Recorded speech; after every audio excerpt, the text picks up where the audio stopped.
The global energy transition is perhaps nowhere more perplexing than in the Arabian Peninsula, where Saudi Arabia and other Gulf monarchies are caught between two daunting climate change scenarios that threaten their livelihoods. In one, the world stops burning oil and gas to cut down on heat-trapping emissions, shaking the very foundation of their economies.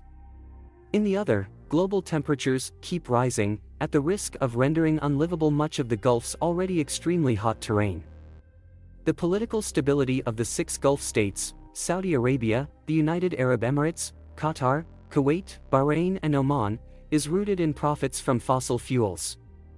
This includes exports that energy-hungry China and India will want even more over the next 2 decades. Climate action, it's almost an existential problem for an absolute monarchy based on oil exports, said Jim Crane, author of Energy Kingdoms, Oil and Political Survival in the Persian Gulf. They need climate action to succeed without wrecking the oil market. That's a tough needle to thread. In pledging net zero emissions targets as Saudi Arabia, the UAE, and Bahrain have done this month, greenhouse gas emissions would be cut within their borders, while maintaining fossil fuel exports abroad.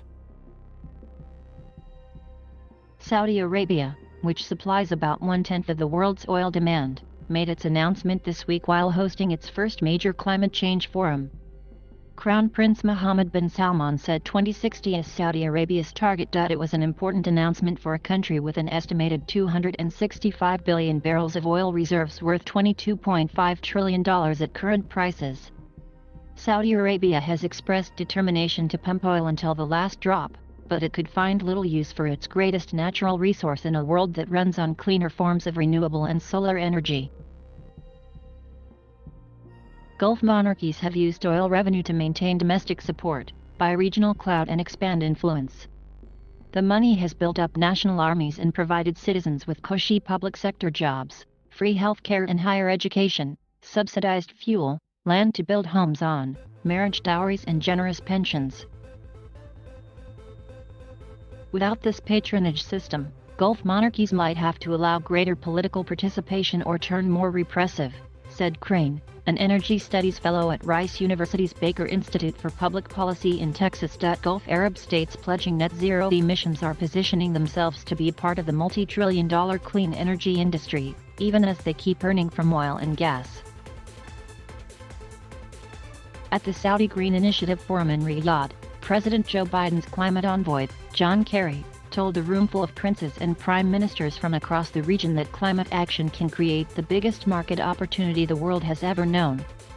It's the biggest transformation that has ever taken place on this planet since the Industrial Revolution, if we do it, Kerry said.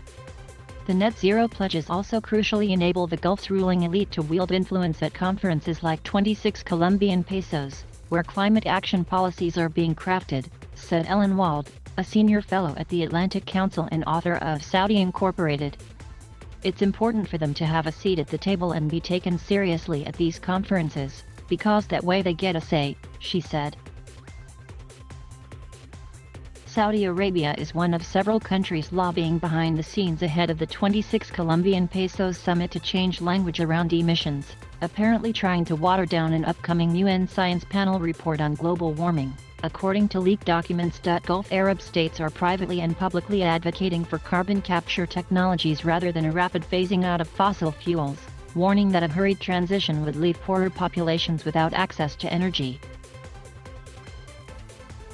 Greenpeace, which obtained the leaked documents, has criticized the approach, saying these yet unproven carbon capture technologies allow nations to emit more greenhouse gases on the optimistic assumption they can be drawn out of the atmosphere later. Meanwhile, national energy companies like Saudi Aramco, Abu Dhabi's ADNOC and Qatar Petroleum, now rebranded as Qatar Energy, are moving ahead with efforts to reduce emissions and boost investments in petrochemical products used in fertilizers, plastics, rubber, and other polymers that are in huge demand globally.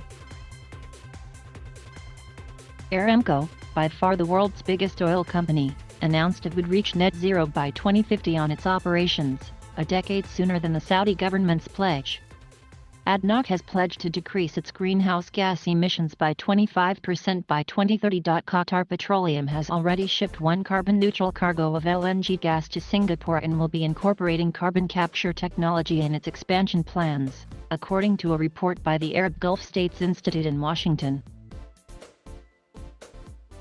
Speaking at the forum in Riyadh, ADNOC CEO Sultan Al Jaber called on people to be a bit mature and sober in discussing the energy transition, insisting it will take time and must include oil and gas. We can't just come out of nowhere and all of a sudden speak about energy transition and completely ignore or underestimate the impact of oil and gas in helping meet global energy requirements, Al Jaber said, noting that 80% of total energy requirements currently come from fossil fuels, with 60% of that oil and gas.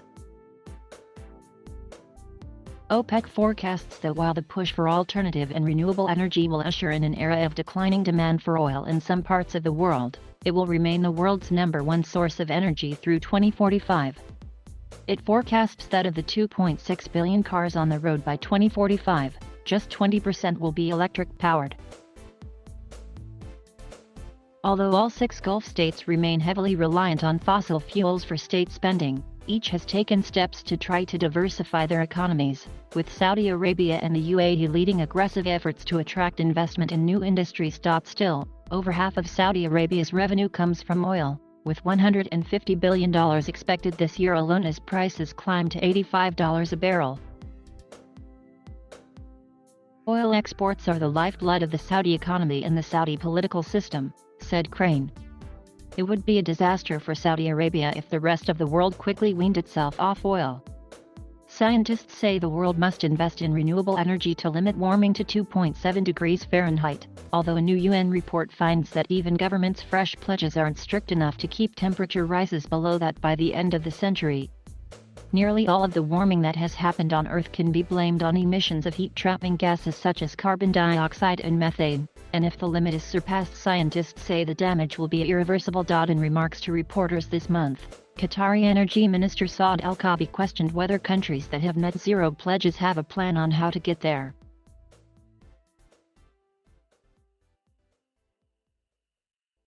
Thank you for watching.